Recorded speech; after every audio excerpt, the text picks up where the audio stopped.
Spelunky series is a series of games known for its difficulty. Anyone who has played any of the games remembers the insta-kill spikes, the pitiful range of the whip, and the first time they attacked a shopkeeper only to be swiftly stunlocked to death. This difficulty that the game is designed around creates immensely satisfying moments when players finally do overcome these challenges. It is integral to these games' appeal. Spelunky HD had the difficult but manageable Hell Run, requiring players to pick up extra items and find a few secret areas in order to reach the final area, and the true final boss. It's hard, even harder than just getting past the normal final boss in 4-4, but when you've played this game for around 250 hours like I have, it starts to be a matter of going through the motions. There are more difficult challenges you can take on afterwards, but as the final, fully designed challenge of the game, Spelunky HD's Hell Run is slightly underwhelming in hindsight. So obviously, when Spelunky 2 was announced, I was very excited to find what the game's final challenge would be. After going through many Hell Runs in the previous game, I was ready for a change of pace. And while the game's parallel to the Hell Run was a very enjoyable challenge, maybe even better than the original Hell Run, what is really special is what comes after. Doing a couple additional challenges throughout the game and carrying an item from the second area all the way to the 7th allows access to the true final challenge of Spelunky 2. This is the Cosmic Ocean. In Spelunky 2, there are 5 areas made of 4 levels each, with an additional 2 areas made of only 1 level. This makes for a total of 22 levels. The Cosmic Ocean, since it's folded into the 7th area, goes from 7.5 to 798, with the game ending at 799. 94 levels absolutely dwarfs the rest of the game, with over 4 times the levels in just this one area. And if you know anything about Spelunky, you'll know that every single level is potentially lethal. Whether it be spikes, crush blocks, curses, man traps, lava, fall damage, or the ever-present relentlessly fast insta-kill jellyfish. Every single one of those 94 levels are very capable of being the last one in any run. But what's so good about Spelunky is that even though all these obstacles are very capable of ending runs, they are always avoidable, as long as you take your time to carefully observe the environment. Being able to plan movements rather than doing it on the fly will greatly increase anyone's chances of survival. Many of my deaths over my many attempts are due to me having a lapse of judgment when moving too quickly into a location with a lethal obstacle. The Cosmic Ocean is exactly what the Spelunky games have been missing, which has become more and more clear as more roguelikes have released over the years. A common feature in modern roguelikes is the ability to infinitely loop through levels, with the game getting more difficult as it goes on.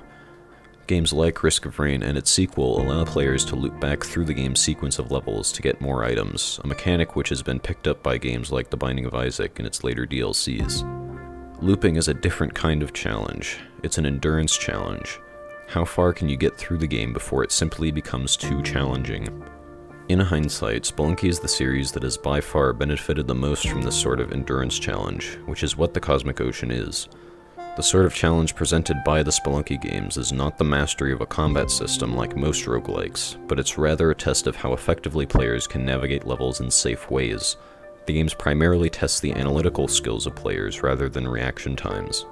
The player's brain is active 100% of the time, which prevents the most common issue with the endurance challenge, that it eventually gets boring. Over my many visits and many hours spent in this area, it never gets boring because there is no downtime. I might not be moving at all times, but I'm always thinking. I'm always planning one step ahead.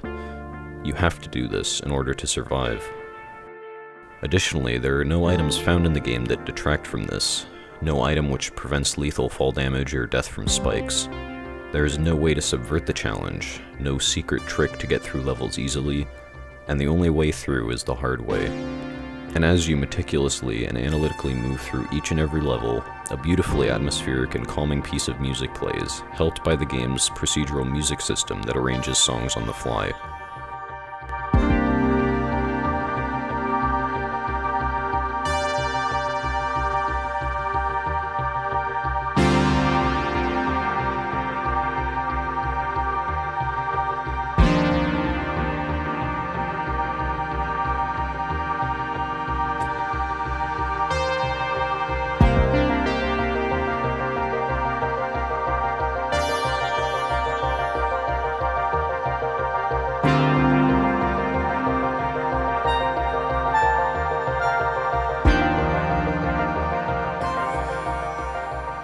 final piece of brilliance in the cosmic ocean is that it doesn't care. All of Spelunky's past has followed the hard but fair model. Every seed, aside from bugged ones which have largely been patched, are all possible. You can always finish the game on every seed. You can always reach the hidden 7th area on every seed. You can always reach the cosmic ocean. But when you do make it there, the game stops caring. There will be times when you are absolutely forced to use bombs. There will be times when the game will toss an explosive UFO at you the moment you enter a level, which essentially dooms a run with a jetpack, especially if it happens early on. There will be times when the game will kill you with things that are beyond human reaction times, however many hours into a run you are.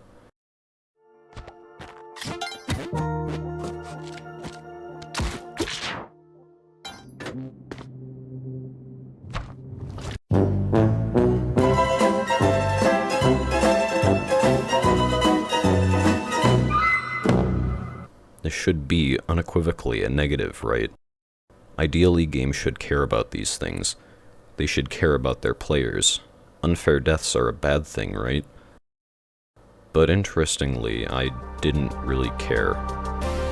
Because not only did I not mind going back through the game every time I died, because the game is so much fun, it also carries that idea that the hell run does, only further.